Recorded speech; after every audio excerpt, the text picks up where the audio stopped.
Welcome to టీవీ24 news. Nellore జిల్లా బుచ్చిరెడ్డిపాలెం మండలం పెనుబల్లి పంచాయతీలో సీసీ రోడ్డు ప్రారంభోత్సవంలో పాల్గొన్న కోవూరు నియోజకవర్గ శాసనసభ్యురాలు వేమిరెడ్డి ప్రశాంతిరెడ్డి. ఈ సందర్భంగా ప్రశాంతిరెడ్డి మాట్లాడుతూ కూటమి ప్రభుత్వం ఏర్పడి సంవత్సరం పూర్తయింది. ఈ సందర్భంగా చంద్రన్న పల్లె పండుగ కార్యక్రమంలో భాగంగా ఈరోజు పెనుబల్లి పంచాయతీలో సీసీ రోడ్డు ప్రారంభించడం జరిగిందన్నారు. ముఖ్యమంత్రి నారా చంద్రబాబు నాయుడు ప్రభుత్వంలో మాట ఇచ్చిన ప్రకారం అన్ని రకాల హామీలను నెరవేర్చుకుంటూ ముందుకు సాగుతున్నామన్నారు. గత ప్రభుత్వంలో ఇసుక మాఫియా, గ్రావెల్ మాఫియా, మరెన్నో రకాల మాఫియాలకు అడ్డాగా మారిన కోవూరు నియోజకవర్గాన్ని అవినీతి రహిత కోవూరు నియోజకవర్గంగా తీర్చిదిద్దడమే మా లక్ష్యం అన్నారు. ఆంధ్ర రాష్ట్ర ప్రజల సంక్షేమం, అభివృద్ధి ముఖ్యమంత్రి చంద్రబాబు నాయుడు నాయకత్వంలో కూటమి ప్రభుత్వం యొక్క ముఖ్య ఉద్దేశం అన్నారు. ఈ కార్యక్రమంలో బుచ్చి మండల టీడీపీ, బీజేపీ, జనసేన నాయకులు, కార్యకర్తలు పాల్గొన్నారు. ఇలాంటి మరిన్ని సరికొత్త ఎక్స్క్లూజివ్ వార్తల కోసం మన టీవీ24 న్యూస్ ఛానల్ ఒక లైక్ చేసి సబ్స్క్రైబ్ చేసుకోండి. ఎప్పటికప్పుడు సరికొత్త ఎక్స్క్లూజివ్ వార్తలతో టీవీ24 న్యూస్.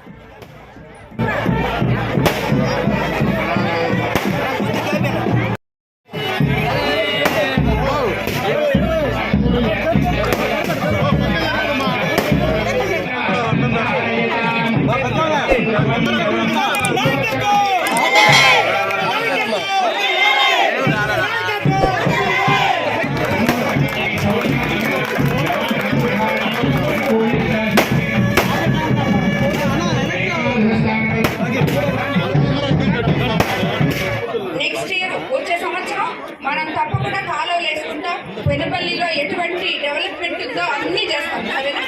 ఇల్లు ఇస్తాం. వాళ్ళ ప్రాబ్లం కోర్టులు వస్తాయి. మీ పేరు రాసుకుంటారా?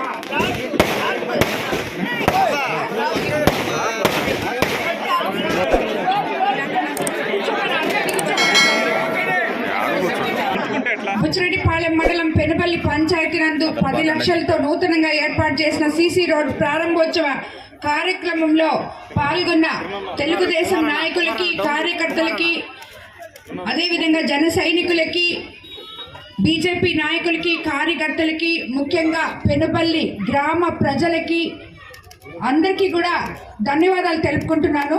మన కోవూరు కాన్స్టిట్యున్సీలో కూడా అతి త్వరలో మనం అన్నా క్యాంటీన్ ఓపెన్ చేసుకోబోతున్నాం. చెత్త పన్ను రద్దు చేయడం జరిగింది. 83 లక్షల మెట్రిక్ టన్నుల చెత్త ఎత్తేయడం జరిగింది. కూటమి ప్రభుత్వం అధికారంలోకి వచ్చిన తర్వాత 55, 57, 525 మెట్రిక్ టన్నుల ధాన్యం సేకరణ, ముఖ్యంగా డెల్టా ఏరియా అయిన మన కోవూరు నియోజకవర్గంలో రైతన్నులకు ప్రభుత్వం ఎంతో అండగా ఉందని మనం మరీ చెప్పుకోవాలి.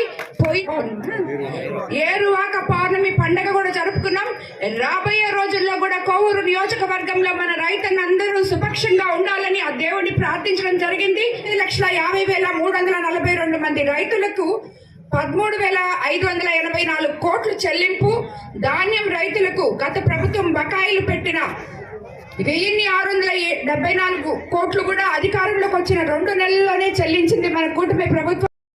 పొగాకు, మామిడి, కోకోకోల గిట్టుబాటు ధర కూడా ప్రభుత్వం సాయం చేసింది. కూటమి ప్రభుత్వంలో 990 కోట్లు పంచాయతీల్లో అభివృద్ధి పనులు కేటాయించింది.